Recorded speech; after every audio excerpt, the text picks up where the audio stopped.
invest them in plant and equipment, and therefore help the overall enterprise and grow it. That didn't happen either. What did the corporations use that extra savings for? Well, they used it for stock buybacks.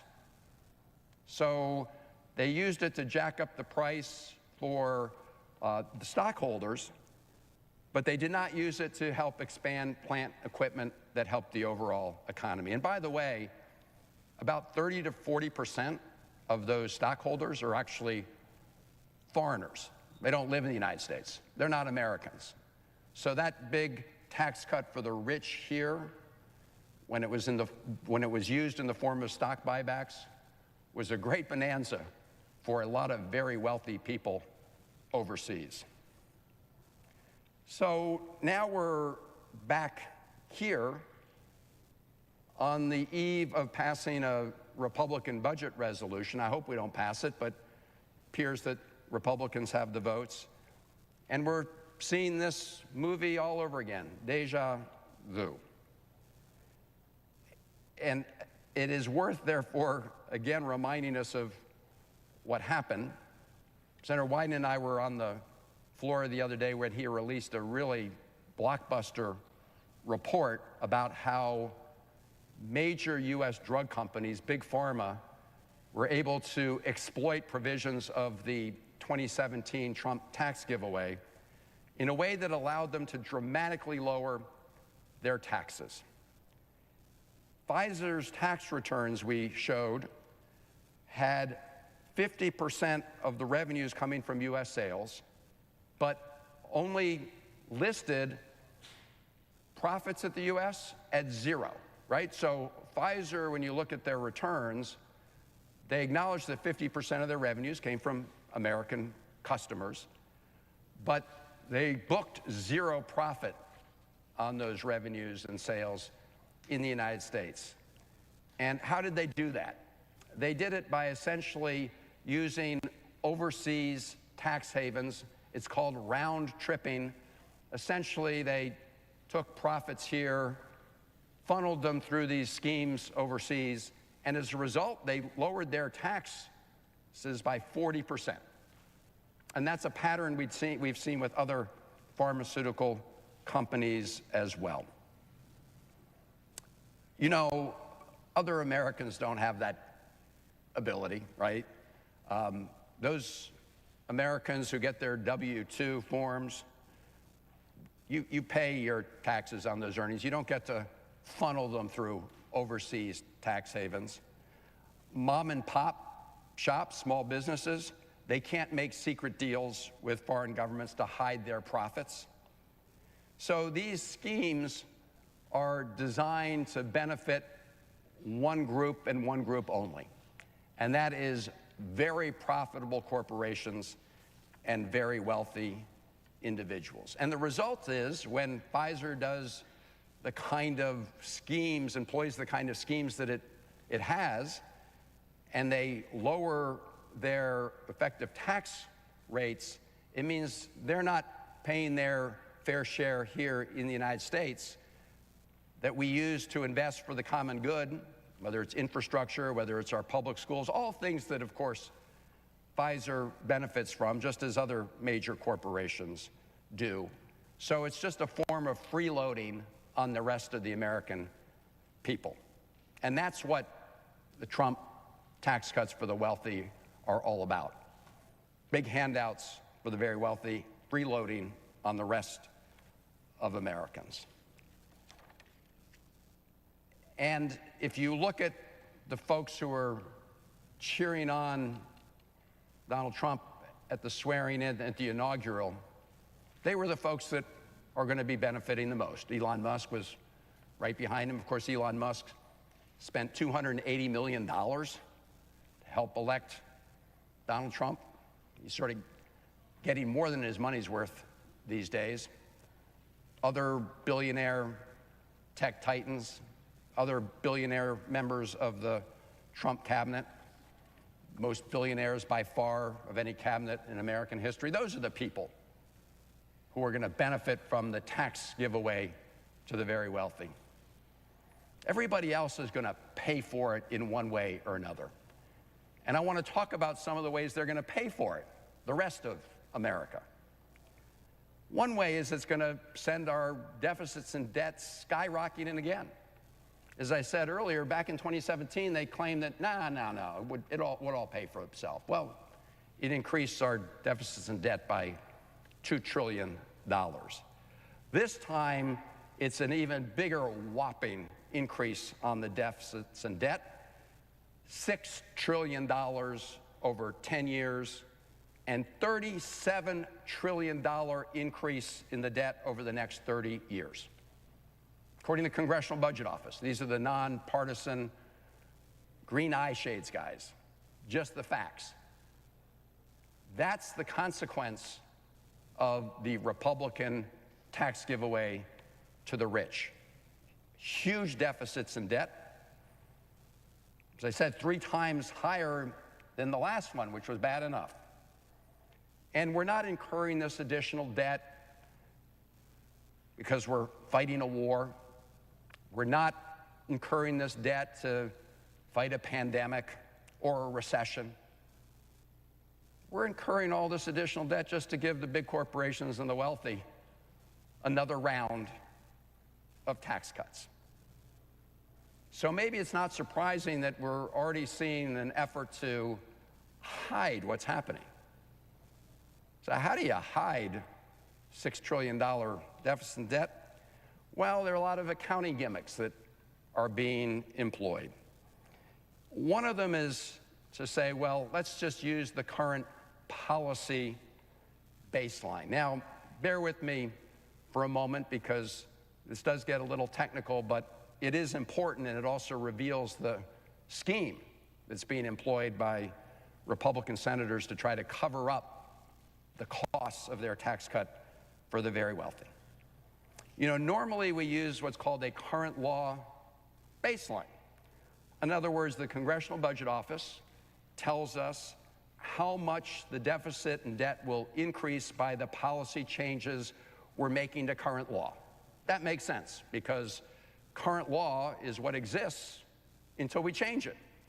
So current law tells us what our deficits would be now under the framework we currently have.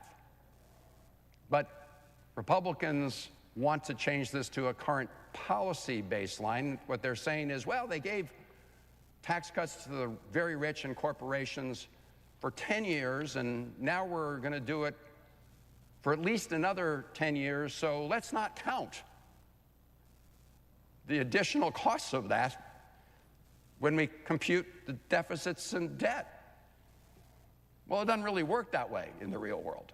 I mean, if you were let's take a wealthy person and you went to your family budget and last year you bought 600 Rolexes, put a lot of strain on the budget, and then you're sitting around the kitchen table this year to draw up the budget for the upcoming year, and you say, well, you know, hi dear, you know, it really won't make our budget this year any worse if we buy another 600 Rolexes because we bought them last year.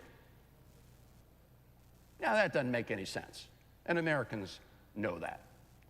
But that is exactly what Republican senators are trying to do with their budget gimmicks.